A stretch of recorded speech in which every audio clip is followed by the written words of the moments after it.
-1 degrees as we throw the first pitch. Winds really not a factor, barely blowing in the outfield. It is cloudy, so no sun. And we are set to go. Hannah Mayo in the circle for Texas A&M. She is making her second start of the season. And awaiting the first pitch is the right fielder Keegan Helson. And here it comes from Mayo. It comes inside and misses for ball 1. We are underway. I think the biggest key for Hannah Mayo in this outing is just to work ahead, try to throw strikes, really make these hitters earn their way on. If they're going to get on base, no free passes. And that has obviously been something that this pitching staff for Texas A&M has struggled with as of late. 1-0 pitch inside, 2 balls and no strikes. And, talking with Cara Dill, the pitching coach, a week or two ago, it sounded so simple, but she obviously is exactly right. She's like, if they can throw strikes, we've got a chance to do some things. But she's got such a young staff. They're still trying to figure everything out. And it's just a process, and that's what happened on Wednesday night against Houston. Next pitch is a curveball, catches the inside corner. 2 balls, 1 strike to the first hitter of the game, Keegan Helson. And especially with this first hitter right here, setting the tone, working ahead, getting that first strike, that's going to be big for Mayo's confidence, and then to see if she can build on that as this at-bat and the follow-up at-bats come along. 2-1 pitch inside and misses. 3 balls and 1 strike to Helson, who stands in with a .267 average, a home run, and 3 runs driven in. This is a team that is not going to really knock the cover off the ball in Corpus. They're hitting .210 on the season. Their record so far, 2-15. And this pitch misses inside, so a 5-pitch walk. And again, with a team that's struggling at the plate, that is not the way you want to start this game if you're the Aggies. Yeah, Mayo working the inside part of the plate and just wasn't able to catch that inside corner except for that 1 strike that was called. But Helson just got to stand up there and not swing the bat and take a walk. And if you're Hannah Mayo, you've got to be disappointed in that at-bat right there and really kind of try to bounce back right here with this next hitter. 8th walk of the season for Mayo. Here's the DP, Ashley Moss, a left-handed hitter, takes that pitch outside, ball 1. And Mayo, limited action this year, Chelsea, 10.5 ERA, 4 appearances. This is now her 5th. Walks have been a really big issue for her. 8 now walks in 6 2/3 innings of work. Yeah, Mayo, the redshirt freshman last year, and has struggled with some injuries, has been banged up a little bit. Ball is bunted foul, 1-1 the count. And I think it's really just a matter of her, continuously getting into the bullpen, getting practice, getting those reps in, and working on kind of just honing those pitches that she has. But again, one of the big things is game experience, and this is a big opportunity for her to go up against a team like Texas A&M Corpus Christi and get some of those innings pitched. Next pitch, chop foul at the plate, so she's ahead of Moss. 1 ball and 2 strikes to count. The Aggie defense quickly, Blake Ann Fritsch in left, Kelby Fortenberry in center, Tawdry Assini in right, Riley Sarton at third, Ashlyn Walls at short, Kelly Martinez at second, Bailey Klingler at first, Haley Lee behind the plate. Everyone is in with a lefty slapper at the plate. Mayo's going to call time and get a new softball thrown out to her in the circle. But this is a great at-bat so far for Hannah Mayo. She's throwing strikes. She's forcing Moss to swing at some pitches. She's got some foul balls, and she's way ahead in the count. 1 ball, 2 strikes. Checks the sign from the dugout. Here comes the 1-2 offered for Mayo. Runner is going. The pitch is fouled off at the plate. I like that hit and run. Nice aggressive call right there for Corpus Christi. And, Moss, if it was a hit and run, Moss swinging on the pitch, and then Helson trying to make her way down. Helson does have 2 stolen bases on the season, so might be a bit of a threat over there at first. And if you're Corpus Christi, you have to think this is just an opportunity in itself, getting the first leadoff runner on. This pitch misses outside. No, it's going to be called a strike 3. It looked like it was up and out of the zone. Haley Lee even dropped the ball, but it is a strikeout, a called strike 3, first out of the game for the Aggies. Yeah, Haley Lee got a little lucky on that one. You've got to catch that ball and help your pitcher out as much as possible. I think she got a little excited about maybe Helson trying to take second, who did not. She stayed at first, but especially on a called strike 3, you have got to hang on to that ball. Here's Sammy Thomas, the center fielder. First pitch misses to the right-handed hitter at 58 miles an hour, ball 1. Thomas, a true freshman, .225 average, 2 home runs, 3 runs driven in. She has 2 of the team's 4 home runs on the season. Yeah, definitely a lot of power with Thomas, and this is somebody that is really making an impact already in her freshman campaign. Ball's ripped out on a line into left field. It's caught by Blake Ann Fritsch. She had to go about a step or 2 towards the gap in left center field. That ball hit hard, but it is an out, 2 down. It is an out. We call that a hard out, but that was still a really nice swing there by Thomas. And, but again, Mayo putting that ball in the strike zone, allowing her defense to work behind her. That is going to be key to success for her today in the circle. And even though she gave up a big hit, it wasn't a hit. It ends up being an out because you let your defense work. 2 outs, no score, top of the first with a runner at first base. Here's Candace Johnson, the right-handed hitting pitcher today. First pitch is a called strike, and again, based off this very early impression of the strike zone for Lyndon Baptiste behind the plate, it's going to be a pretty big one today. It's large. It is large, which I love. I feel like Texas A&M, and of course all the teams they've played this year have been squeezed a little on that strike zone, which has not been helpful for this pitching staff at all. Fouled off left side, yep. And I think it truly just makes the game a little bit more fun. It makes hitters swing at some pitches that they might, be a little bit more selective in other situations, but at least as a fan, I love a large strike zone. Heck yeah. No balls, 2 strikes, 2 outs, no score. Top of the first inning, A&M Corpus Christi at the plate. Here's the 0-2 offering. This is high at 59 miles an hour, a ball and 2 strikes. You made a good point really quick about throwing strikes. Let the defense play. None of the Aggie pitchers are dominating strikeout, overpowering pitchers. No, absolutely not. You're not going to get a ton of swing and misses. And again, the free passes have been a big issue for this pitching staff. And, yes, your defense is young behind you, but that's what they're there for. Let them work. Fouled off right side into the stands above the A&M Corpus Christi dugout. 200 down the lines, 220 to straightaway center field here at Davis Diamond. Wall's about 6 feet or so high. So far, we've seen this park. I think it's played pretty fair. It hasn't, the other one was a big-time hitter's park. This one hasn't been as bad, but you do see some offense here. Oh, absolutely. We've also had some pretty cruddy weather. Yeah, I know. This ball in the air, foul territory left side. Racing over is Blake Ann Fritch, and she will not get to it. It's going to hit on top of the fence between the field of play and the Aggie bullpen. But yeah, other than that, I do think it's played pretty fair. I mean, the one swing that comes to mind is Haley Lee. She absolutely crushed a ball in that first tournament that ended up dying right on the warning track. That ball is out any other day, but because of the wind, because of the weather, it didn't leave the park that day. But for the most part, true home runs have left the park, and, it's definitely going to be a good opportunity for Texas A&M hitters this weekend. Oh, what a changeup. 45 miles an hour, and way out in front of that is Candace Johnson to end the inning. Hannah Mayo will walk the leadoff hitter and then sit the next 3 down. We are on to the bottom. Are scoreless. The Aggies, as we said, Fortenberry, Klingler, Sarton, Lee, McBride, Martinez, Fritch, Walls, and Sinney will be your lineup to face Candace Johnson in the circle. She came into the day 1-3 with a 4.06 earned run average. Kind of strikeout pitcher, averages about 1 an inning, give or take, but is susceptible to the walk. So see if the Aggies could jump on her early. Yeah, I like this move of putting Klingler in that second spot, hitting in front of Sarton. I think it was putting a lot of pressure on her. She was putting a lot of pressure on herself, hitting behind Riley Sarton. So I'm interested to see how this lineup works today for Texas A&M. All right, first pitch to Kelby Fortenberry is taken for a ball. 1 ball, no strikes to count. Kelby on the season, .419 average, a home run, 11 runs driven in. She leads the team in runs scored with 12.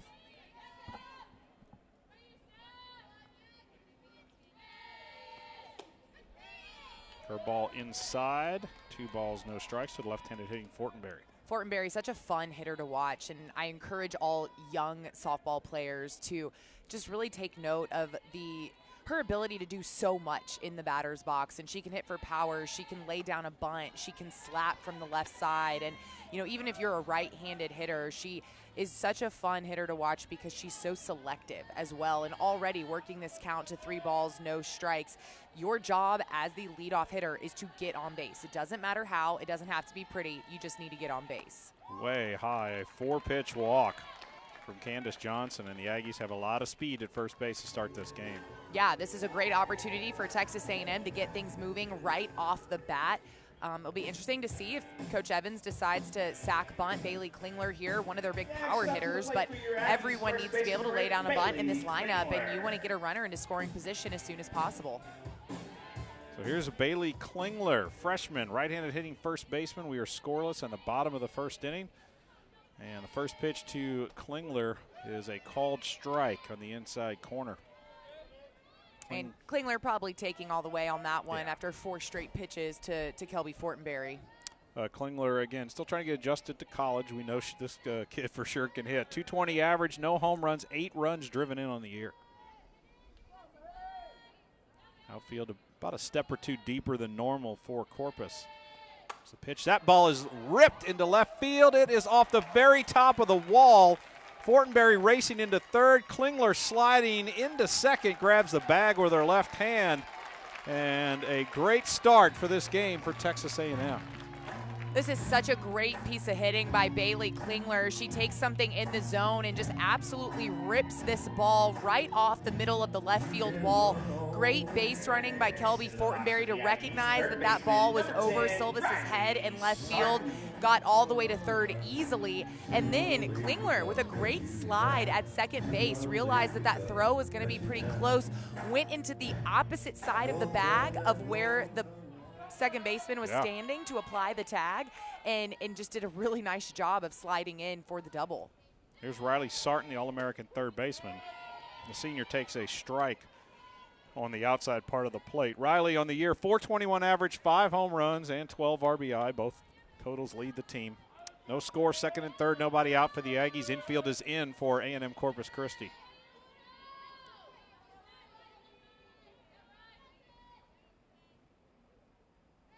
Johnson ready. Here's the pitch. That one misses outside. 1 ball, 1 strike. And if you're Sarton, this is the situation you want to be in. You're the team's leading hitter, and now you've got 2 runners in scoring position with no outs in the first inning, trying to get your team on the scoreboard first. 1-1 pitch. Off speed at 54 miles an hour. Misses. 2 balls, 1 strike. Corpus played 1 game earlier in this tournament. They got no hit in 5 innings. Longwood beat them 9-0.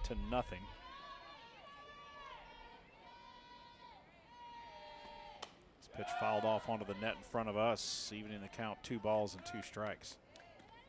You know, this is a situation where Sarton, has to be picky. With 2 strikes, you're swinging at anything close, especially with the strike zone we've seen. But you also have to know that Johnson is probably going to pitch or try to pitch as around you as possible, just because first base is open.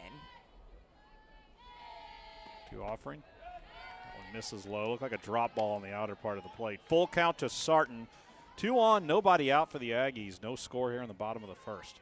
And what a statement this would be for A&M, the way that they're coming into this game if they can punch a couple across here. Absolutely. To set the tone early, to get these 2 runs in as quickly as possible, it'd be huge for A&M. Up and inside, ball 4. So you were right, Chelsea, these last 2 pitches. I mean, yeah, you're even with Riley, but you got to still be careful. So, okay, go ahead and take your base. And now you face the, very hot hitter freshman Haley Lee, who has just shown how much power she has at the plate. And we're actually going to see Corpus Christi call a timeout here and just kind of go talk in the middle of a circle, and then Coach Evans is going to bring her base runners and hitter in to talk to them as well.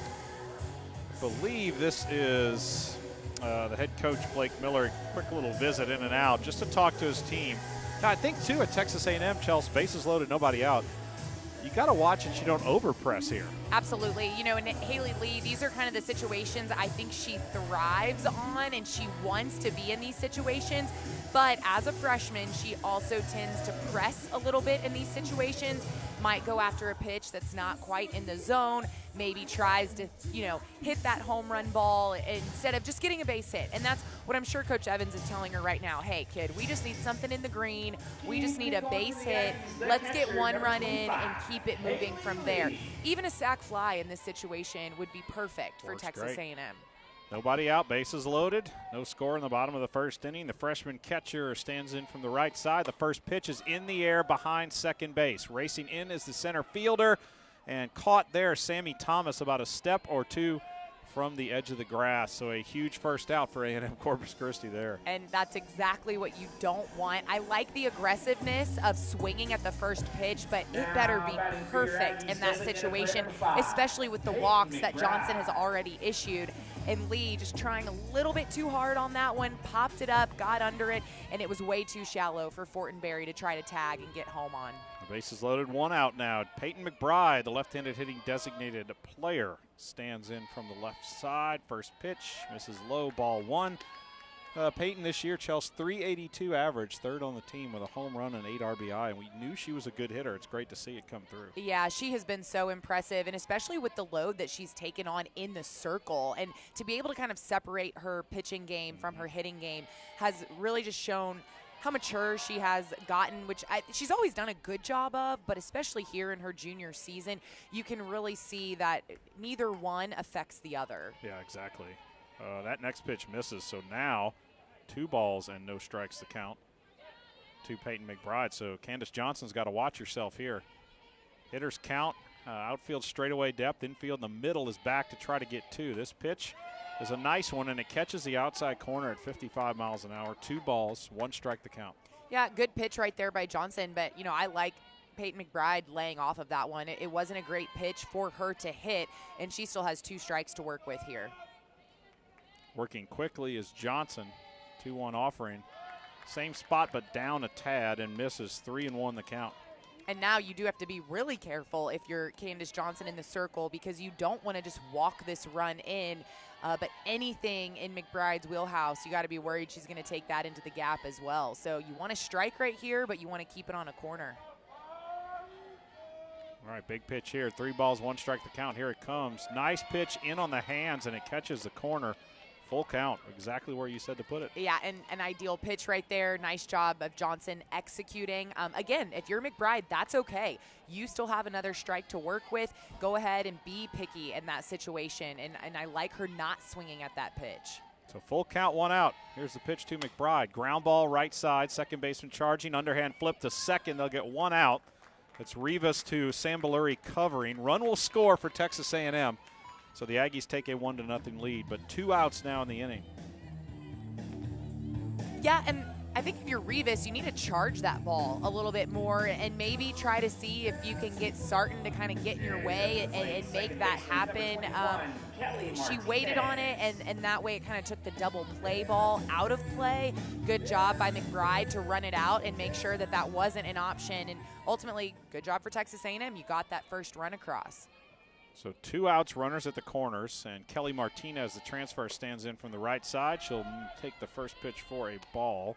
Second baseman is Martinez, a junior, transferred from the University of Utah, 273 average, 2 home runs, 8 runs driven in. Yeah, 2 home runs, actually had a third one over the fence out in California that got picked by the Nebraska outfielder, which the game didn't count anyway as it got rained out, but hit a ball out in California that we all thought was actually, when it was hit, looked like it might have just been a pop-up into left field, and then it kept going and going, and the left fielder for Nebraska made an amazing play over the fence to steal that home run. But Martinez definitely with power at the plate. 1-1 now the count with runners at the corners. Aggies with a 1-0 lead. This ball ripped foul left side. Bailey Klingler standing on third base had to kind of spin a little bit. That one came a little too close. Keep your head on a swivel, especially, you know, and anytime you've got a pitcher who is throwing kind of mid-50s, low 50s. I mean, those are some pitches that, you know, some of these hitters are going to get out in front of a little bit, and Martinez did on that one. So a pitcher's count here for Candace Johnson. Slow ground ball at shortstop, and Sambaluri's got it. The throw to first is in time. So the Aggies load the bases. They get 1, but I'm sure they wanted more. We're on to the second inning. Texas A&M leads A&M Corpus Christi 1-0. This is Aggie softball from Learfield IMG College. Cool, but it's not that bad. There's not a lot of wind. We got another game after this. The Aggies are going to face Lamar at 5:15. 2 games tomorrow, and that's when you might get to 70 degrees is tomorrow. Yes, let's hope so. Let's hope so. I mean, we have the windows open today. I think we're the only part of the press box with windows open. The media side, they're weenies. Yeah, we're tough. We are tough. Yeah, we're tough. Even though you've got like 3 parkas and a couple of I didn't even bring the parka on. today. I have on a sweater, a fleece, and then I do have another jacket for later because I know that 5:15 game is going to get even chillier. And you know me well. You know enough to know that window's going to be open if at all possible. Yeah. Oh, and you know what? I love when the windows are open, and especially in these new press boxes where it's you feel like you're right in the action when the windows are open. It's great. All right, Aggies lead at 1-0. Top of the second inning about to be underway. Left fielder Allison Silvas will take a ball. It'll take me a while to figure out this. He makes a noise every once in a while, and yeah, even you just got to kind of wait and watch for the hand signal. But, yeah, no, I heard it too. I thought maybe he was going to call it a strike, but it is a ball. Silvas, a right-handed hitting left fielder. 214 average. She's a freshman. No homers, 3 runs driven in. This pitch way inside, and looked like it almost got her, but it didn't. Yeah, the umpire came up and took his mask off. I think if she sold it, I think if she would have headed down to first base, he would have absolutely given her first. But, yeah, you gotta know better than that. Try to take them when you can get them. Oh, I know. So 2-0 now the count. Misses again. 3 balls and no strikes. And this is how Mayo started off the first inning. You know, she led off with a walk to Helson and on a 3-1 count. And then she really settled in, ended up with 2 strikeouts in that last inning. But you can't do that. You have to be able to come out immediately and throw strikes. This pitch is a called strike on the inside part of the plate. Came in at 58 miles an hour. Yeah, good little pop right there from Mayo, and you can hear it, you know, in Lee's glove, and definitely has a little bit of speed, and just got to keep working those corners. But again, keep it in the strike zone. Still a hitter's count, 3-1. Here comes the offering. That one on the inside part of the plate is fisted into left field. It'll get down just in front of Blake Ann Fritsch, who kind of short hopped it there. Silvas, I think, swung at ball 4, but it's still going to work out just fine for her. It is the first hit of the game for Corpus. Yeah, Silvas got kind of lucky on that one. I mean, still kept it level enough that it didn't pop up to walls at short. It definitely got deep enough, and then Fritsch just one step too slow to get there on time, but kept the ball in front, short hopped it into her glove, and got the ball in, kept Silvas at first. But Corpus Christi again with the leadoff hitter on base. Batter shows bunt, takes a pitch high, ball 1. This is Ashley Sambaluri, the shortstop. 239 average, 11 hits. That leads the team. No home runs, 3 runs driven in. Yeah, and if you're Texas A&M Corpus Christi, you'd love to let one of your leading hitters swing away right here. And that time she was swinging away and ended up taking a pitch for a strike. But we'll have to see what they decide, whether they want to try to sack bunt the runner over or if they're going to let her hit away.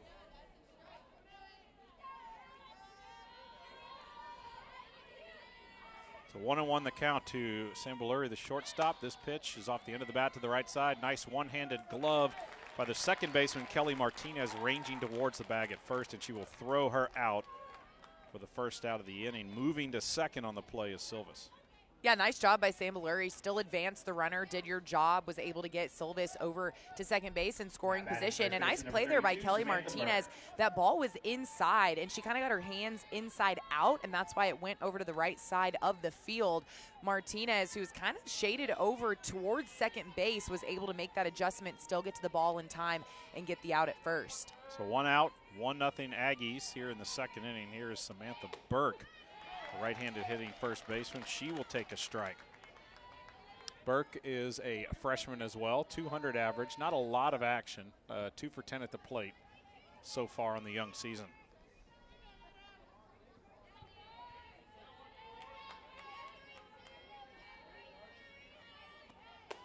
This pitch misses outside at 56 miles an hour. 1 ball, 1 strike to count. Mayo, already we're seeing that trend of, you know, allowing that leadoff runner on, not working ahead in the count, but then after that, she's really kind of able to settle back down and throw some strikes.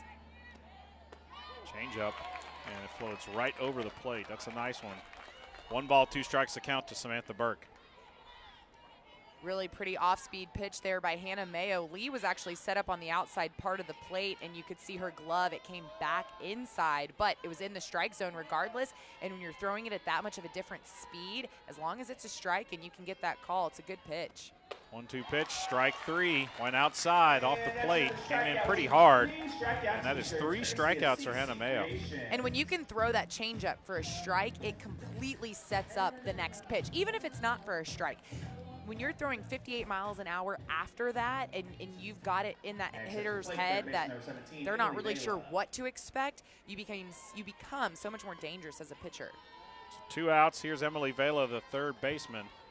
Aggies lead Corpus 1-0. We're in the top of the second with 2 outs and a runner at second base. This first pitch misses high.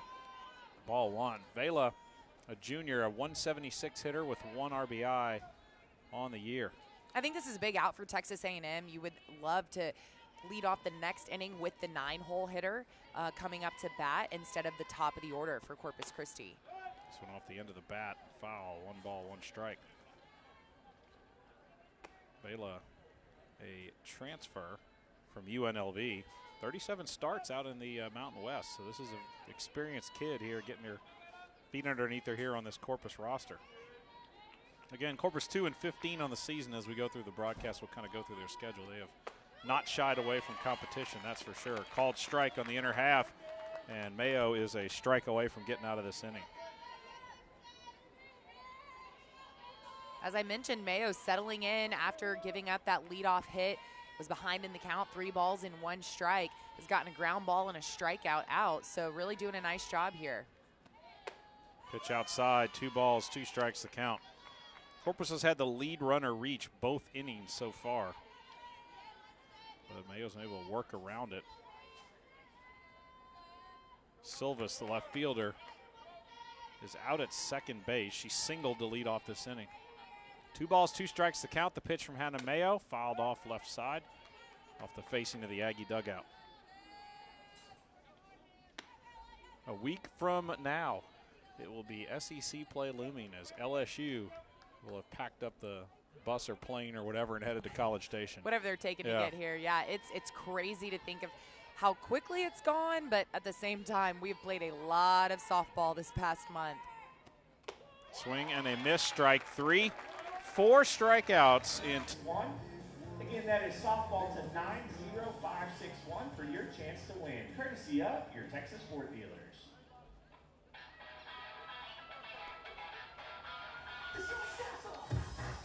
Back to Davis Diamond, Matt and Chelsea with you. 1-0 Texas A&M as we head to the bottom half of the second inning. Aggie basketball in action. You got 3 games in like 4 days to get to watch. The men play tomorrow across the street at Reed Arena against Vanderbilt. That's at 5 o'clock. The women 4 o'clock against Arkansas on Sunday. Then the men back in action, their final home game of the regular season. 6 o'clock Tuesday night against South Carolina. First pitch to Blake Ann Fritch misses, ball 1. All of those available, 12thman.com/tickets.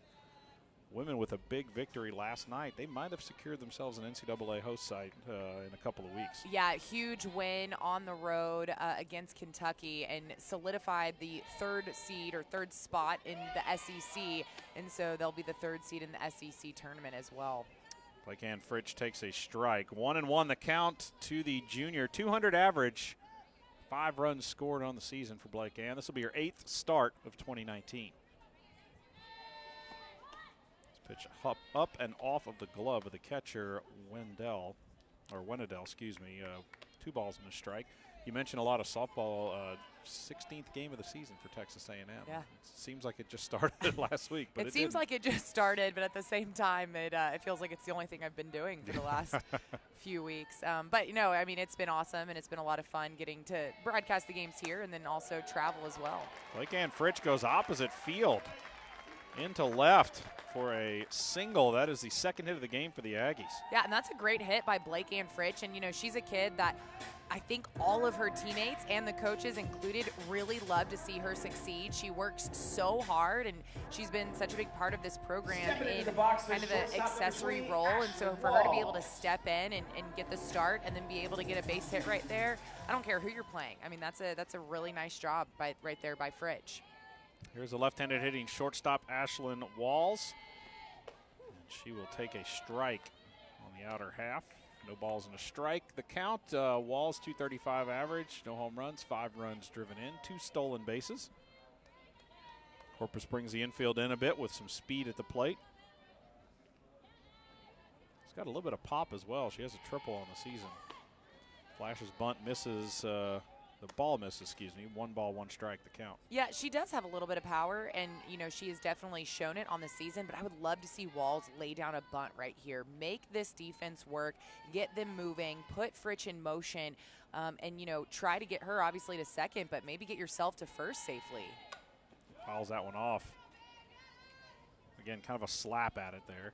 Yeah, I love when the slapper types, and I wouldn't necessarily call her a true slapper, but I love when they can really put a ton of pressure on the defense because the game is so fast. Yeah, and that's what Kelby Fortenberry, the leadoff for Texas A&M, does such a great job of is, you know, she can, with the same footwork, she can lay down a bunt right in front of home plate, or she can drive something into the gap. And that ball's hit pretty well to right field, and it is going back. It is gone!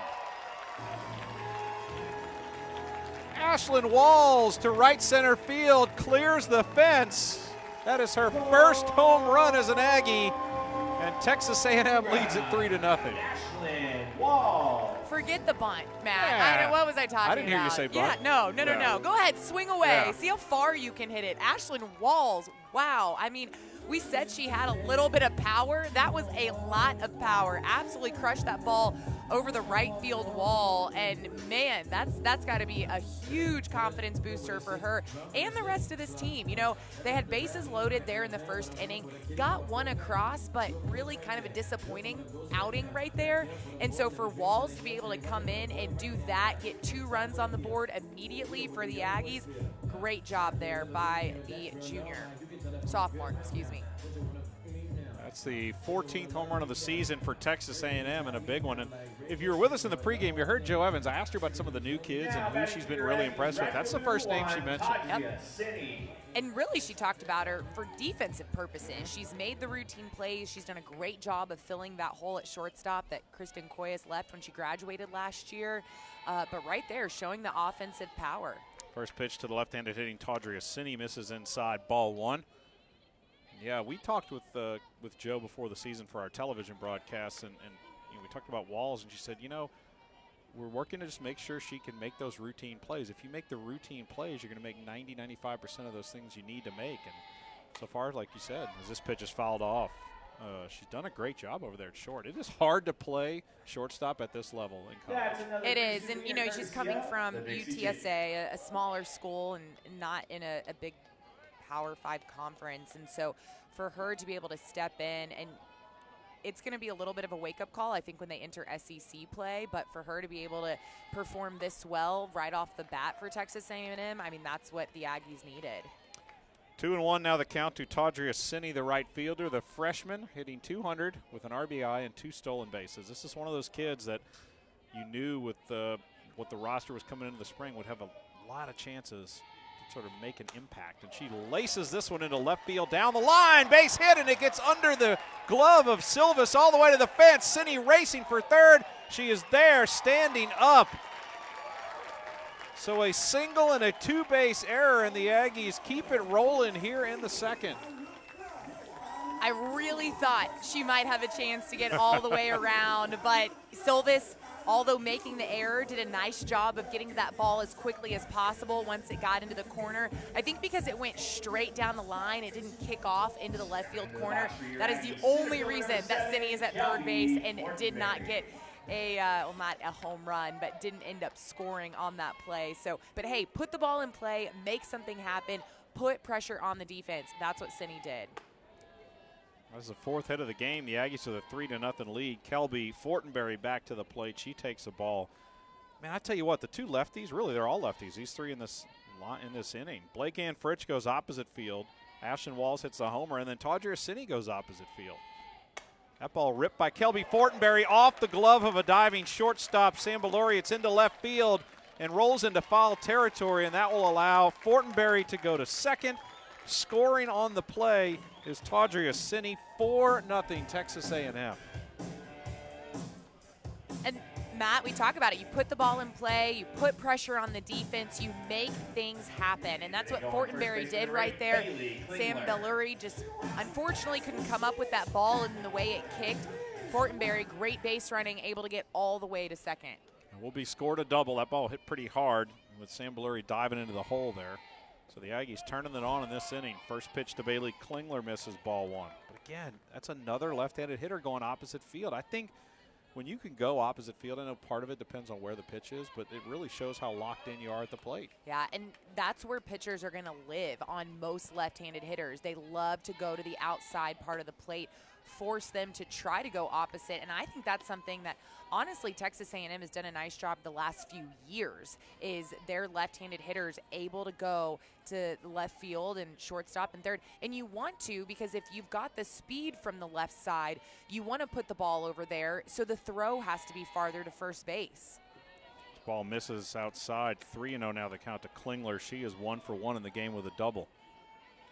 You know, I give Candace Johnson in the circle credit right now because she's forcing Texas A&M hitters. I know she's behind in this count, 3 balls, no strikes, but she's forcing Texas A&M hitters to put the ball in play. Unfortunately for her, her defense hasn't helped her out a whole lot this inning, but that's what you got to do. Called strike to Klingler, low in the zone. 3-1 now the count. So if you're just tuning in, the Aggies scored a run in the first inning, but really should have got more. They had the bases loaded, nobody out. In this inning, though, different story, 2-run home run, Ashlyn Walls, and then a single error from Tawdra Assini. She scored on a double by Kelby Fortenberry, and that one's outside. So 2 on, nobody out, 3 runs home for the Aggies here in this second inning, and Riley Sarton to the plate. Sarton in her last at bat had runners at second and third, ended up drawing the walk. Now she's got 2 runners on again. We'll see if Candace Johnson gives her anything a little bit more in the zone, something that she can drive. You wonder if there was a little bit of a chat, and I know it's early in the game, but first inning, the Aggies had the bases loaded, nobody out. They went 0 for 3, really. I mean, they did get a run. Right. This inning, they're 3 for 3 with runners in scoring position, yeah, or runners on base. I'm sure Coach Evans definitely had something to say before they came to bat in this inning, just about, again, having bases loaded, no outs. You've got to be able to put more than just 1 run across the board in that situation. First pitch to Riley Sarton, misses down, ball 1. Sarton walked in the first, as you said, and she's got a chance here to bust this one wide open. Aggies up 4-0 in the bottom of the second, nobody out, 2 on. Yeah, Sarton did have a home run, one of the few bright spots in that loss against Houston on Wednesday. Called strike on the inner half, evens the count 1-1. She was another one who had a home run technically stolen from the Nebraska game. That did not happen. Theoretically, had a home run early on in that game out in California, and then the game didn't count, so obviously that doesn't count for her stats, but still swung the bat pretty well out there at the Marionetta Classic. Way outside, and now 2 balls and 1 strike. Great opportunity right here for Texas A&M too. There are still no outs in this inning, and runners continue to get on base and hitters continue to put the ball in play. Fouled off the net right in front of us. 2-2 the count to Riley Sarton. On deck, Haley Lee. 2 on, 3 home in this inning. Aggies up 4-0, still no outs. Action in the A&M Corpus bullpen. Not even going to attempt to figure out who it is. They're wearing black jerseys. Black jerseys in very small numbers. Very small numbers. This one inside and hits Riley Sarton on the hip. And that was a 2-strike pitch, so that will load the bases for the Aggies and Haley Lee. And I think that's a perfect example of a senior versus a freshman right there. Is that ball's inside, and Sarton did a great job of just taking that pitch on the hip. She absolutely didn't lean into it, but she definitely did not bail. No. And you see sometimes, especially younger hitters, who that ball starts coming inside, and their first instinct is to back out of the way. But Sarton just such a great hitter in all aspects, including just finding a way on base. Yeah, strike 1 to Haley Lee. That is Alexis Tovar, right-handed pitcher number 12 in the pen for Corpus. Bases loaded, nobody out, 3 runs home. Lee popped up behind second base in her first at-bat. She'll foul this one off left side. And again, Lee pressing a little bit in that last at-bat. She had bases loaded, same situation, ended up popping it up kind of in shallow center field. Here it is, same situation, bases loaded, no outs. Now she's down, no balls, 2 strikes. Let's see what she tries to do with a pitch that's in the strike zone. 0-2 pitch, ground ball through the right side, base hit. That will score 1 run. The Aggies are going to hold up Klingler. Again, a 2-strike base hit by Haley Lee, punches it through the right side, and it is 5-0 Texas A&M.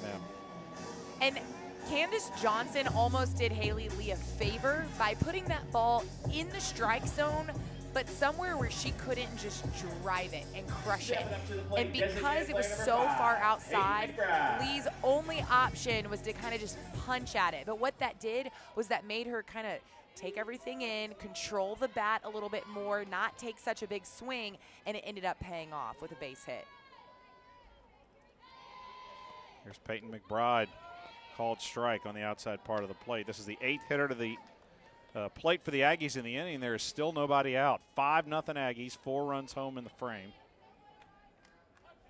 You got Bailey Klingler at third, Riley Sartins at second, and Haley Lee is at first. Called strike at 51 miles an hour. And now Johnson ahead in the count, no balls, 2 strikes. Yeah, she was ahead in the count, no balls, 2 strikes to Haley Lee as well. So interested to see if she tries to go even further out of the zone than she did with Lee, who was still able to get a base hit on that 0-2 pitch. McBride protecting the plate, fouls it back onto the net, and we stay at 0-2. Corpus has pulled their infield in. If a ball's hit hard at one of the infielders, they should have a play at the plate. It is a force play. Our middle infielders are now a step or so behind, maybe 2 steps behind the baseline. This one way down and outside to Peyton. 1-2 now the count. Yeah, the middle infielders definitely not playing at a bases loaded depth, so to say. And you almost think that they might be trying to play the double play ball instead, maybe give up that run, but then get 2 outs with a ground ball to short or second. McBride with a big hack, and she falls out onto the net behind her. Klingler also not a ton of speed at third, so maybe they also trust their arms enough that if they do get a ground ball, especially if it's hit hard enough at them, they're still able to get that throw home in time. Wind has picked up just a little bit, blowing to left center field. 1-2 pitch on the inside part of the plate. McBride jams it, and it lands about 2 feet foul down the right field line. That ball might have hit just above her hands on the bat. I mean, it was way, way, way inside on her. Yeah, I was actually surprised not to see her kind of shaking her hands. Those typically sting. She's got some pretty heavy-duty batting gloves on, but yeah, that ball did not catch very much of the barrel at all.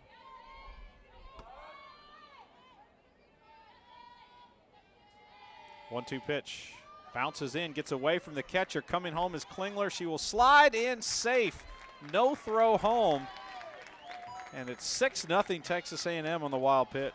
So it's kind of an awkward bounce for Winnedell behind the plate. It actually came back almost all the way to her. And because she was so close to the plate, she didn't make the throw, but Klingler was too quick for Winnedell to be able to make the tag. So just kind of an in-between situation, and Winnedell ends up holding on to it, and Bailey Klingler slides in safe for Texas A&M. Here's a 2-2 pitch. That misses high. 3 balls and 2 strikes to count to Peyton McBride. And now even better situation for Texas A&M because you've got runners at second and third, no outs, and you take away that force play for Texas A&M Corpus Christi. And that one misses, ball 4. That'll load the bases up again, and this might be it for Candace Johnson. See the coaches looking down into the bullpen. Tovar's joined by somebody else out there. Yeah, I can see. She wants to stay in. They took a look and asked her if she was okay, and she shook her head yes, and he said, all right, well then go ahead, get it done, let's go. So here's Kelly Martinez. 6-0 Texas A&M in the bottom of the second. Martinez grounded out in the first inning. And she takes a strike. 9th hitter to the plate in this frame for Texas A&M yet again. Still nobody out. I like that communication between a head coach and his pitcher. Just, you know, every once in a while you got to let him gut it out. Martinez fly ball into center field. It should be plenty deep to score a run. Backing up is Sammy Thomas. She'll make the catch about 20 feet from the fence. And coming home easily is Riley Sartin with the 7th run of the game for Texas A&M. Nice job right there by Kelly Martinez. Got a pretty good piece of it, put it plenty far, as you mentioned, to score Riley Sarton from third base. So a nice sac fly, and yeah, you make an out, but you score a run, and Texas A&M now up 7-0.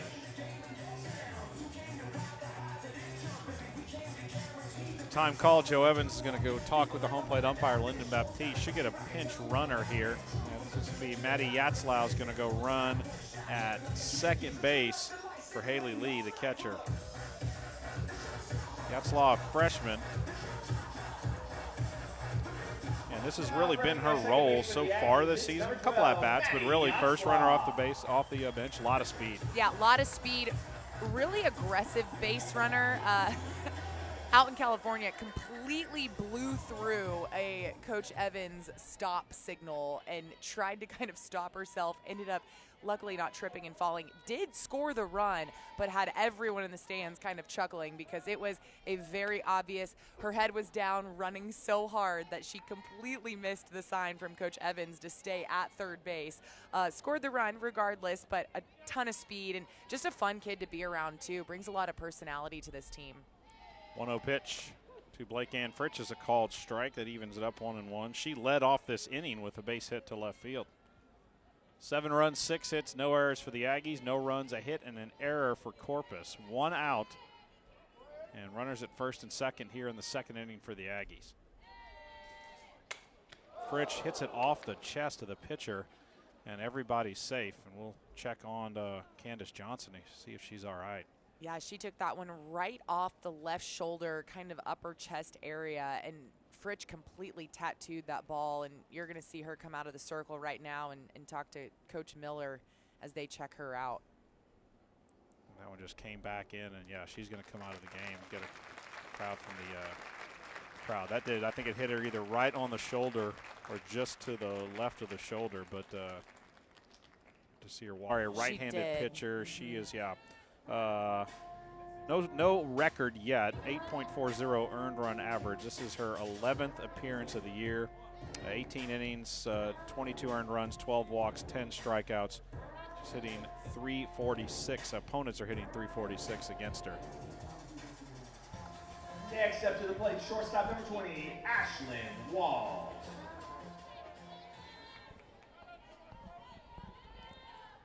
All right, so the bases are loaded after that base hit off the bat of Blake Ann Fritsch. And the first pitch to Ashlyn Walls, who hit a homer in this inning, takes a called strike 1. A lot of times it's hard to come up after a home run and not want to swing for the fences again. But Walls right here, just stay within herself, get a base hit. You've got runners on all the bases, just trying to add to this lead for the Aggies. 1-1 the count now to Ashlyn Walls. You got Blake Ann Fritsch at first, Peyton McBride out at second, and the pinch runner Maddie Yatzlau is over at third. Walls fouls that off left side.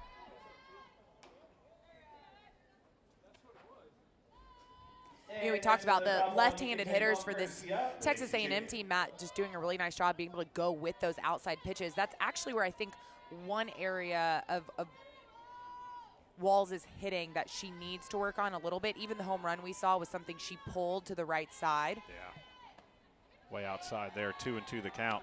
And she does a nice job of making contact with those pitches on the outside part of the plate, but they usually are foul balls, fouled to the screen, maybe fouled, you know, over to the third base side, instead of still being able to get the barrel on it and pushing that into left field. 2-2 pitch, fouled off. It was on the inner half of the plate.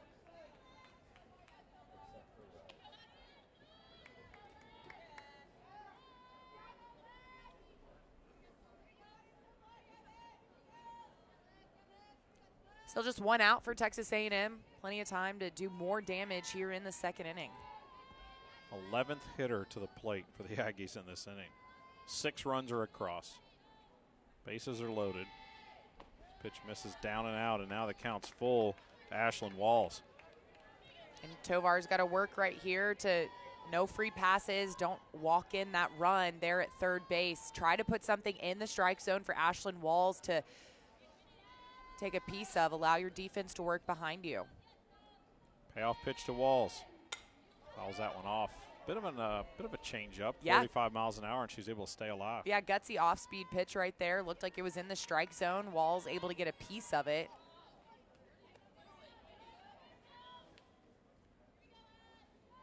Tadria Cini on deck for Texas A&M. She is 1 for 1 on the day.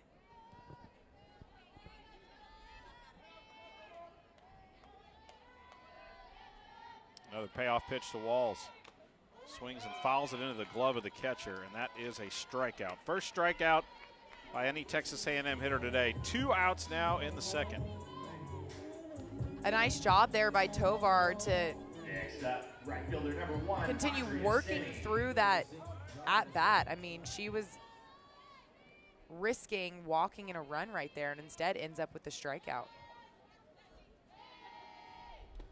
Now Cini takes first pitch down, ball 1. I think right now, if you're Texas A&M, what you got to be most proud of, besides that strikeout right there, is the bottom of this order and how they were the ones who started this inning off. You know, a disappointing first inning, bases loaded, only first. You gave away a single, didn't give it away, but allowed a hit in the second. So see if you can sit down this first hitter for Texas A&M Corpus Christi. It's the catcher, Whitney Wenedell, and she will take a strike. And already a good sign right there if you're Hannah Mayo, and I believe in those first 2 at-bats that we're talking about, the first hitter of both innings, she got to a 3-1 count, was way behind in the count, already right here working ahead with the first strike. Off-speed pitch fouled off left side, 0-2 the count. Yeah, my unofficial numbers here, I have her only with 2 first pitch strikes through the first 2 innings, so starting one off here is great. I say unofficial because it requires me to actually have written it down correctly, which is a pretty Yeah, I've already got a tall lot order. of erase marks on my paper. That's why I bring multiple I know. pencils. Wenedell hits this one into right field, tailing into foul territory. Racing over is Cini and almost makes a basket catch as she ends up on that warning track down the right field line, but it's a foul ball. It looked like she got a little hesitant right towards the end, and she still had plenty of room over there in that corner. Yeah, tough right there. And, you know, Cini got a couple of starts out in California. Those fields are very little foul territory, very, very little foul territory. And so you just got to get back into your home field, kind of remember what kind of room you have, and she's got the speed for sure. Pitch up and in, ball 1 to Whitney Wenedell, who is hitting .233 on the year with 5 runs driven in. I mean, really, for Cini, it doesn't matter because she didn't play her last year, but there's a lot more foul territory, I feel like, here than there is at the old place. I think so, too. Yeah, you really have a chance to make a couple of great plays. This one fouled off. Wenedell fouled it off her foot, and it rolled into the circle. So we'll stay at 1-2. Texas A&M, as we said, in on a 3-game slide. They lost to Arizona State and Oregon. Both out in California, and then lost to Houston on Wednesday night down in Houston. 9-6 on the season is Texas A&M. Pitch taken high, 2-2 the count. And really all 3 games that Joe Evans says, you know, she really thought maybe one of the games they played so far this season, probably North Texas, Yeah. got away from the Aggies. With the rest of them, they had a chance to win. Oh, absolutely. Yeah, Arizona State took that loss 5-4, but really the whole time had plenty of opportunities. Pitch is up and high, full count now. You know, you had Riley starting up to bat with a runner at third base, a tying run at third base, and I'm not putting that just on Riley, but you had you had the situation that was ideal for Texas A&M. Oregon, they had the lead, and it was kind of what I talked about at the beginning of the broadcast. There were times that Texas A&M had leads and just didn't continue to push and put pressure on the other team and try to score more runs. And we know it. No lead is safe in this game. No, not anymore, for sure, the way this game's evolved. Full count still as that pitch was fouled off. And then, as I mentioned, I think Arizona State and Oregon, I don't think Texas A&M expected to lose those games, but I think they kind of took those as well. They're ranked teams. We're young. But then you go into Houston. Pitch fouled off again. Nice at bat here by Wenedell. And Houston, puts together a good program year after year, but Texas A&M, on paper, they're expected to win that ball game. And they don't just lose, but lose 9-3 in Houston. And I think that was maybe a little bit of a wake-up call for this team. Payoff pitch. Called strike 3 on the inside part of the plate. 3 straight strikeouts for Mayo, 5 in the game. And that was a big one because it was that leadoff hitter. We talked about issuing free passes, allowing the lead runner on base. This time she's able to come away with the strikeout on a full count pitch and caught her looking. A nice pitch right on the inside part of the plate from Hannah Mayo. And 5 strikeouts on the day for the redshirt freshman. Really nice outing here for number 14. So 1 out, 7-0 our score. And the first pitch to the now leadoff hitter, Keegan Helson, is a ball. If again you look at this A&M team, you knew you were going to have some growing pains, some bumps. Yeah. It's a young team with a lot of inexperience. This pitch is inside 2-0 the count. But I feel like if you're looking for a positive in it, again, one, they're 9-6, so it's not like it's going the other direction. But also, you're in pretty much every game you play. It's and it's that fine line between winning and losing. I think there's definitely a lot of things that can be built on and worked on as they start to move forward. Pitch is a called strike now, 2-1 the count. Yeah, it'd be one thing if you were losing ball games and you thought to yourself, wow, we had no chance during that game. We weren't getting any runners on, or our offense was just completely shut down. And sure, the offense has gone through some ups and downs this season, but for the most part, as you mentioned, Matt, like you've always had a chance to be in the ball game. Called strike. Mayo is really working the inside part of the plate, and these A&M Corpus Christi hitters not looking like they're very happy, but hey, it's getting called. You have got to make the adjustment, and what Mayo's got to do is then see if she can go back out onto the outside part of the plate, get them swinging at something out of the zone. This pitch misses. Nice job there by Haley Lee behind the plate. Had to get down and block that ball. And I love when there's no one on, no threat of a base runner, and she is still doing everything by the book when it comes to blocking that pitch, keeping it in front of her, getting those knees right where her feet were. Really nice technique there by the freshman. This pitch fouled off again, left side. So a really nice at-bat by Wendell, and now Helson, again, just extending his at-bats, making Mayo throw a lot of pitches in this inning. And that's where you got to be happy if you are the hitters for A&M Corpus Christi, especially coming up this second time through, is what adjustments can you make from the first time through against Hannah Mayo, and then especially, making her work. Like, yes, you're down 7-0 right now, but you can still go out there, get your hacks, take some pitches, make her throw as many pitches as you can. 2-2 pitch. Fly ball, foul territory, right side into medium depth right field, and it will tail into foul territory where Cindy will make the catch. 2 outs.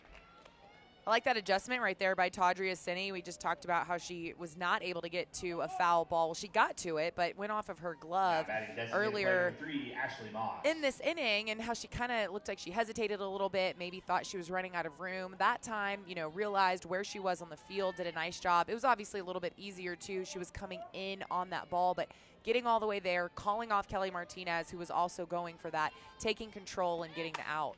There's a first pitch swinging base hit through the left side by Ashley Moss. Nice job of hitting there. And that is the second hit of the game for the Islanders. Yeah, great job right there by the designated player, Moss. The infield was in because of her slapping ability. Ashlyn Walls really kind of sucked in at that shortstop position, and she put enough power behind that ball, and it was just to the side of Walls, a little bit out of her range because of how shallow she was. Good piece of hitting right there by Moss. 7-0 Aggies, our score here in the third. There's an off-speed pitch called strike to the center fielder, Sammy Thomas. She's 0 for 1 in the game.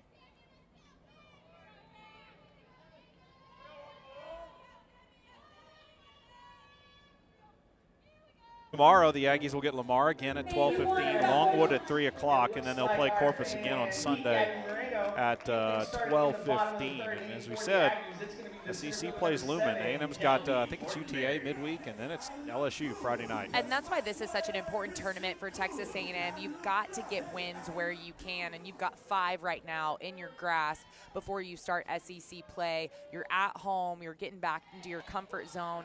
You're coming off 3 losses in a row, and this is a big chance for Texas A&M to kind of get back on track, especially before getting into SEC play. All right, Kelby Fortenberry takes a strike to start off this third inning against Alexis Tovar, who came in relief last half inning. That pitch will miss. 1 ball, 1 strike.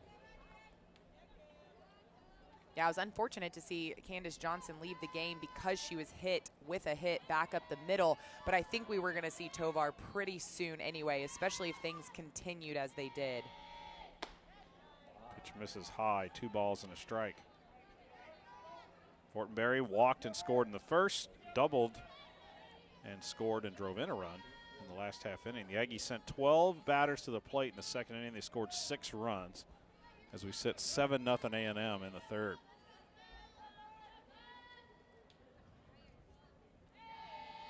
That one misses outside.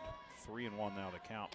I think Fortenberry hitting .432 right now is going to be a big key to Texas A&M's success once conference play starts. We talk a lot about Riley Sarton and how important she is to this offense, which she is, no doubt about it. But with Fortenberry in this leadoff position, she is going to have the opportunity to start so many innings and see if she can kind of get her Aggies going. Soft line drive into center field is caught out there by Sammy Thomas for out number 1. So Tovar's come in and done a nice job throwing the Aggies off balance a little bit. She struck out a hitter, got 2 soft line drive outs. I don't know if I'd call that a soft line drive. It went all the way to center field. Kind of hung in the air. We've seen the Aggies. It did hang a little bit in there. But when I Kelby, think of soft line drive. I know Kelby's not really listening, but she might be later on. I apologize. I'm comparing it to the lasers that have been coming off the bats the rest of the game. Yeah. It wasn't a laser. I'll give you that. So we'll see if she listens and then hits a home run and points up at me as she comes around the next inning. Pitch taken for a ball with Bailey Klingler. But again, this kind of goes to what you were saying with we aren't seeing the hitters pull the ball all the time. We're seeing that was back up the box. Back up the middle. Blake Ann Fritz, the pitch that knocked out the last pitcher, was right back through the box. Klingler fouls this one off left side to even the count 1-1. The left-handed hitters at the bottom of the lineup were going opposite field. And Walls pulled one, but she hit it out. And then Klingler hit one, and it hit the top of the fence. And I think it's natural for pitchers, especially teams like Texas A&M and Corpus Christi, to live on the outside part of the plate, because if you miss at all with an inside pitch, you're either hitting the batter or they're going yard with something that was left hung over the middle inside part of the plate. If you're missing on the outside part of the plate, it's a little bit less risky. 2-1 now to count to the freshman Bailey Klingler. 1 for 1 in the game, doubled in the first, so walked and scored last inning. Chopped foul past third base. We'll stay at 2-2. It's 7-0 Aggies. 1 out, nobody on here in the third. And that's the benefit of going to the inside part of the plate, especially with a power hitter like Klingler, is she might pull something like that, but 90% of the time it's going to be foul down the left field line. Now, can you counter that with a great off-speed pitch or something low and outside, get her swing and miss at something out of the zone?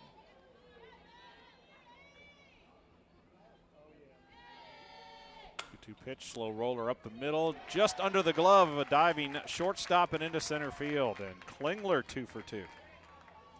And I love that adjustment by Bailey Klingler, someone who has been struggling a little bit at the plate. That ball is on the outside part. She did try to pull it a little versus kind of going with that onto the right side of the field, but she didn't pull it so much that it ended up being a weak grounder. Instead, she was still able to get it up the middle past the diving shortstop and ends up with a base hit. So great adjustment right there by the freshman.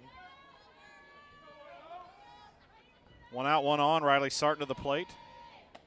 First pitch misses, ball 1. Still looking for an official at-bat. She was walked in the first, was hit by a pitch, and scored in the second. Mentioned a couple innings ago, the Islanders have not shied away from competition. Sarton drives this one into left field. It is playable and is caught a couple steps in front of the track by Silvis for the second out.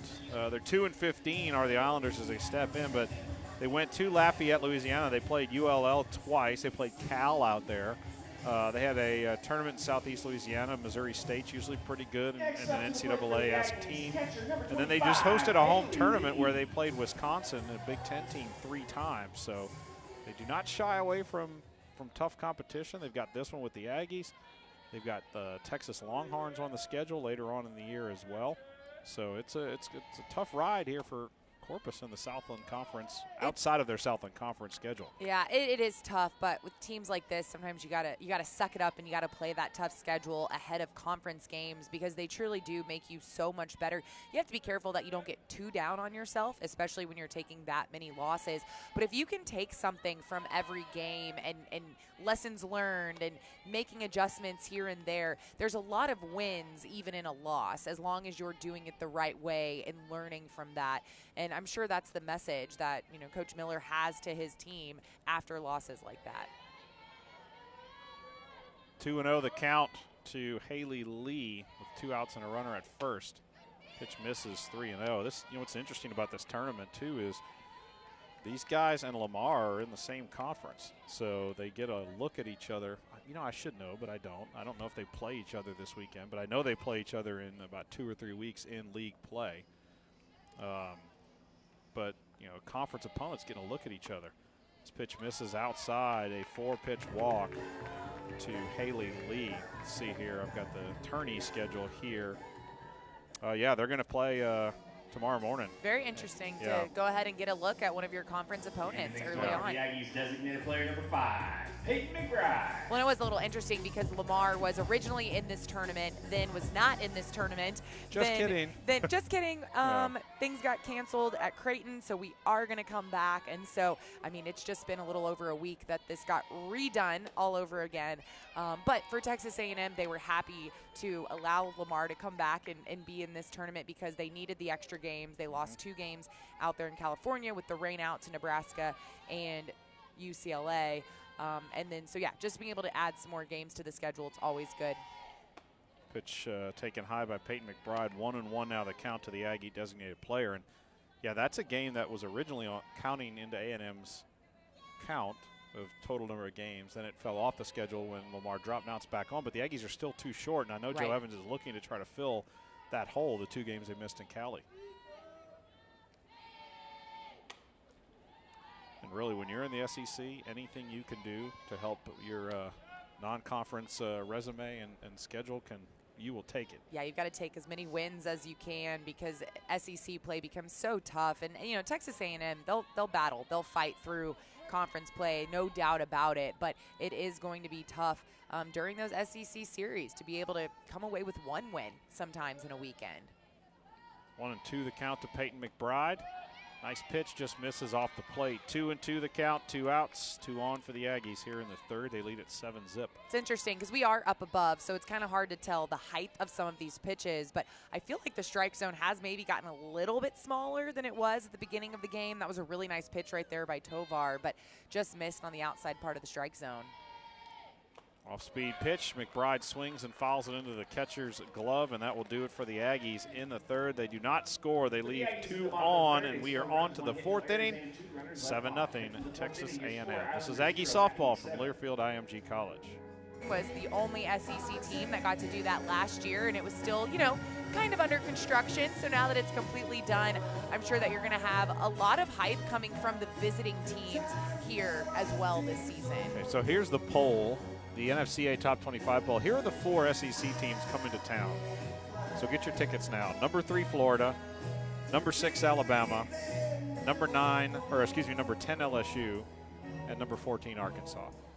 Not too shabby. That's not bad. Yeah. And then on the road, this is also fun. You get Missouri on the road. Number 8, Georgia. Number 7, Tennessee. And number 22, Auburn. So it's like the SEC is good at softball or something. I don't know. I need some better proof on that one for sure. Yeah. Taylor Thomas will be hitting in the pitcher spot for Candace Johnson, who again left the game an inning or so ago. And the lefty will take a big swing and a miss, strike 1. Taylor is a sophomore from Houston on the season. 6th appearance of the season, just 0 for 2 officially at the plate. Hannah Mayo in her 4th inning of work. That one misses a ball and a strike. Not a bad outing so far. 2 hits, no runs, a walk, 5 strikeouts. 2 of these innings, we start off the game with a 5-pitch walk, and we had just talked about, not issuing free passes. Swing and a miss on the inside part of the plate to make it 1-2.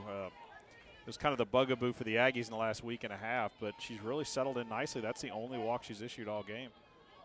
Yeah, and when I saw it, I got worried. I'm not going to lie. I thought, wow, here we go. Okay, settle in. But she did a great job, came back with a strikeout, now has 5 strikeouts in this ball game. This is outside, 2-2 the count. She's consistently, on the fast stuff, she's consistently in the upper 50s. If she broke 60, it may have been once or twice, but 57, 58, 59. But her changeup and her off-speed stuff's in the low to mid 40s. It's really tough to hit. Great pitch on the outside part of the plate at 59 miles an hour. Called strike 3 to start off the 4th. I think that kind of bent back in over the plate, didn't it? Yeah, that was a gorgeous pitch by Hannah Mayo and started out, came right back in on the outside part of the plate, called strike 3. And, that's what's been impressive, too, is out of the 6 strikeouts, 3 of those have been looking. So she's obviously fooling these Corpus Christi hitters who, if you're watching, you can see are all the way back in the batter's boxes. They're trying to give themselves as much time as possible to see those pitches from Hannah Mayo. They've got that back foot all the way on that white chalk line back of the batter's box, but she is still doing a great job of moving those pitches around and keeping them guessing, keeping them off balance. Allison Silvas fouls the first pitch off left side. 1 for 1 in the game as Silvas has one of Corpus's 2 hits. That one is a curveball hit the outside part of the plate, 0-2 the count. And, the first pitch was a changeup, and that's what you're talking about, being back in the box. That's a disadvantage of being back in the box, is if a changeup comes, you're in trouble. Yeah, and even if you recognize it, it's so hard to stay back and really wait on that, and then especially if you don't recognize it and you're already swinging out in front. Tries to go same spot, but that was a little off the plate. And that is a ball, 2-1. Or 1-2, excuse me. Great 0-2 pitch right there by Mayo, because it's not so far out that you knew right off the bat, but it was still far enough out for an 0-2 pitch. You don't want to put anything near Silvas when you've got no balls and 2 strikes. High chopper off the plate right into the circle. Mayo will throw her out at first base. 2 up, 2 down in the Corpus 4th. Your Aggies lead at 7-zip. Texas A&M has always, at least in the last few years, been known for their pitchers being able to field their position. And that's about as easy as it gets right there, that high chopper right at you. But still, you've got to be able to field that ball and make a good throw over to first base. And sometimes, especially with young pitchers, even though they've been playing that position for their whole lives, it can be a little awkward. And, all of a sudden, you're flustered and you're having to make that throw over to first. But nice job right there by Mayo to stay calm, composed, just make the easy play. Want to know the count on Ashley Sambaluri, who's 0 for 1 in the game. Nobody on, 2 outs here in the 4th inning.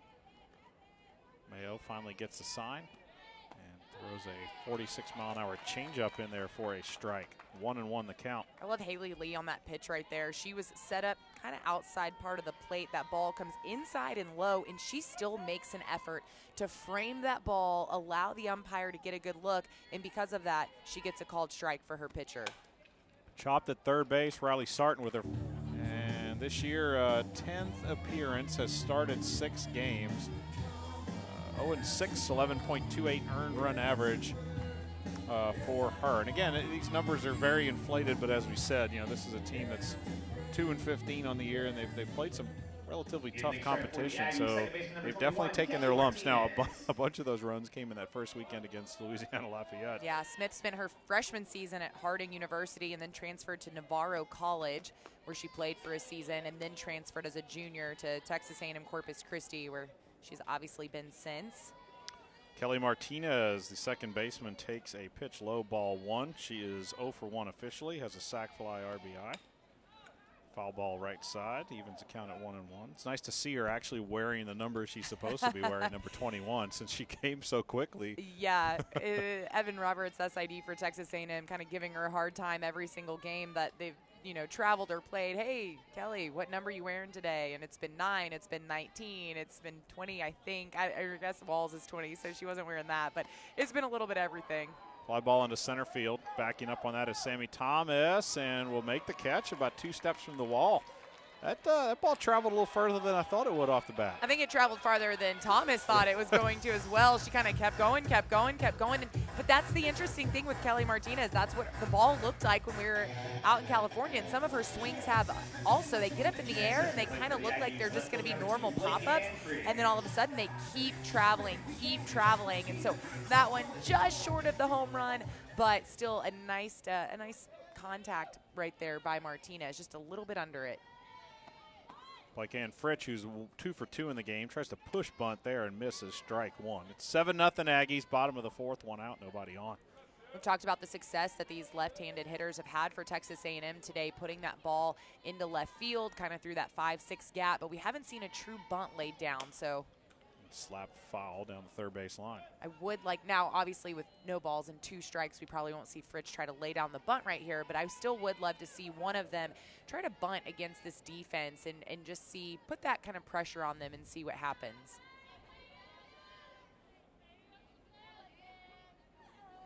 Fritsch, a junior from LaGrange.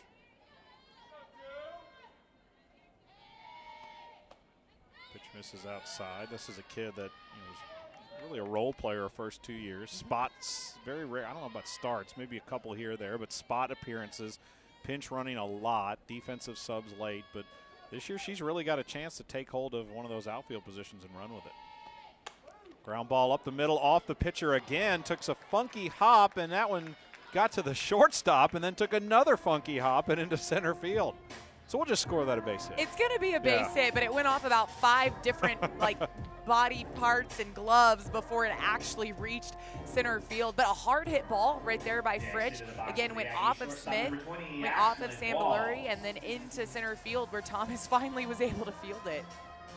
Third hit of the game for Fritsch. That's 9 in the game for Texas A&M. Ashlyn Walls to the plate, has a home run, her first as an Aggie. 1 for 2 overall. 1 out, 1 on. Here's the pitch, fouled off left side. Smith threw 61, so is definitely a little bit faster than the first 2 pitchers that we've seen throw for Texas A&M Corpus Christi. And you could see that pitch was inside, and Walls was still a little bit late on it, which is why it went off to the left side of the field. But Texas A&M hitters are going to have to be a little bit quicker against Smith.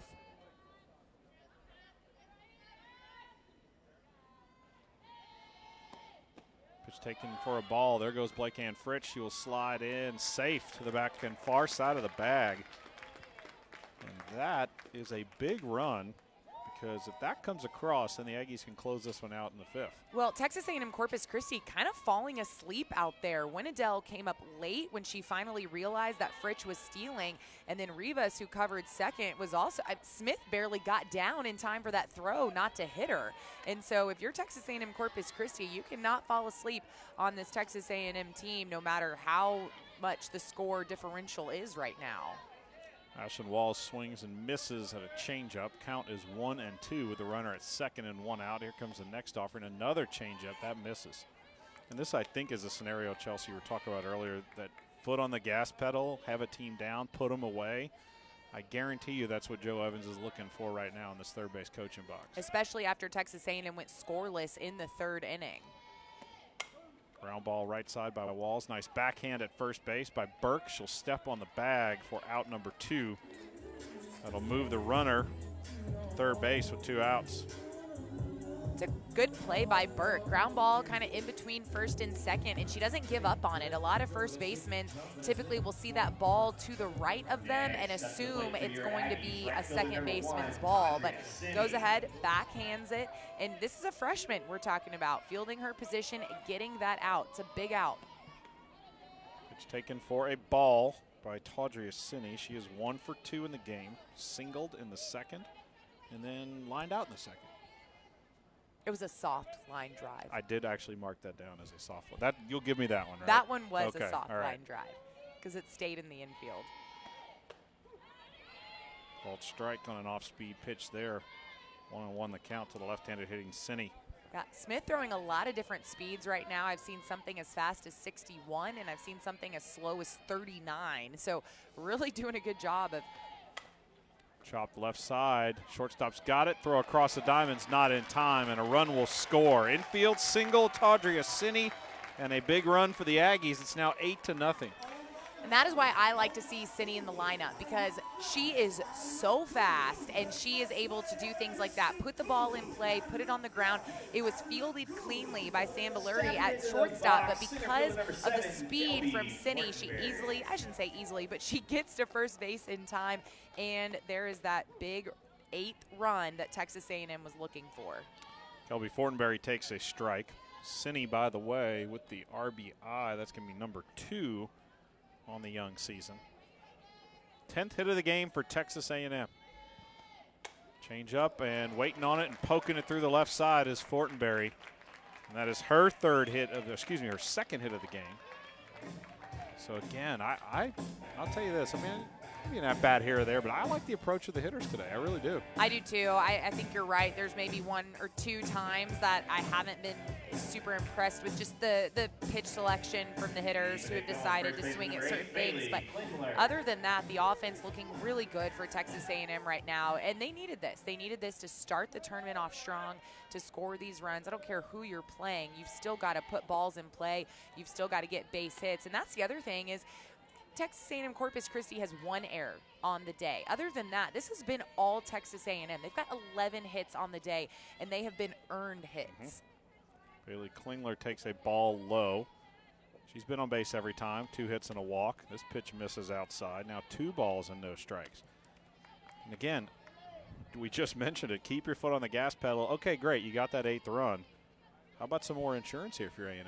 I think so, yeah. No doubt. I don't think any hitter goes into the box thinking, oh, it's okay if I make an out right here. But line shot at second base. That's hit on a rope, but Rivas was there to make the catch. So that'll do it for the Aggies. They get that all-important 8th run. Now they're looking for 3 outs to shut this one down early. On to the 5th. Your Aggies leading at 8-0. This is Texas A&M softball from Learfield IMG College.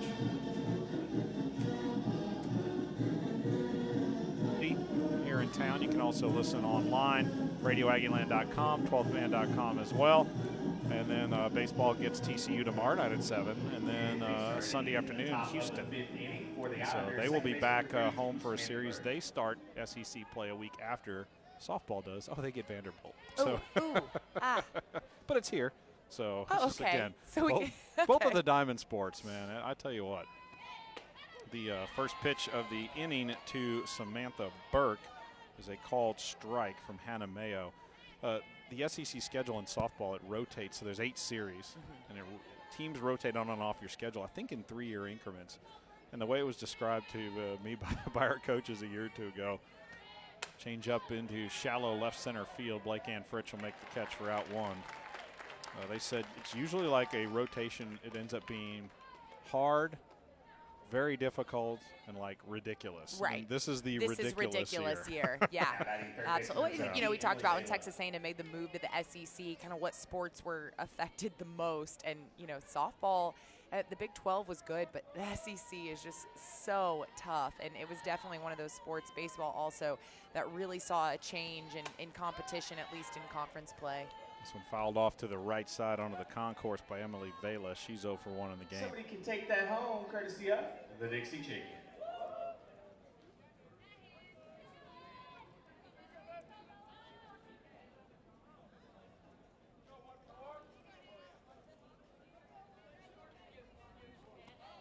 This ball hit on a rope into center field, right at Kelby Fortenberry.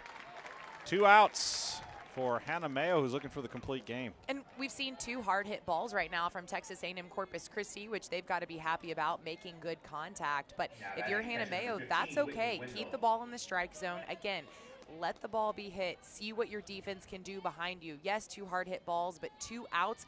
Both of your outfielders making good routine plays right there. And you're not giving those free passes that we've seen really make a difference with this Texas A&M pitching staff lately. Whitney Wendell rips that one just foul down the third base line. That was smoked off the bat. That was, I guess, about 2 feet foul on the left side. Leah Bowen-Dahm had to kind of duck out of the way of that, the third base umpire. Well, and I think that's why it's even more important right now for Hannah Mayo to get out of this game with a win, a complete game with the run rule, because you can see these Texas A&M Corpus Christi hitters making the adjustment, making some better contact right now. misses outside, a ball and a strike. Mayo so far, 4 2/3, 2 hits, a walk. It came with the first batter of the game, 6 strikeouts. If she's able to close this one out in order, she's going to face just a couple over the minimum. 1-1 pitch fouled off for strike number 2, and now the Aggies a strike away from win number 10 on the year. Again, 5:15 is our tentative start time in the next game, the Aggies and Lamar.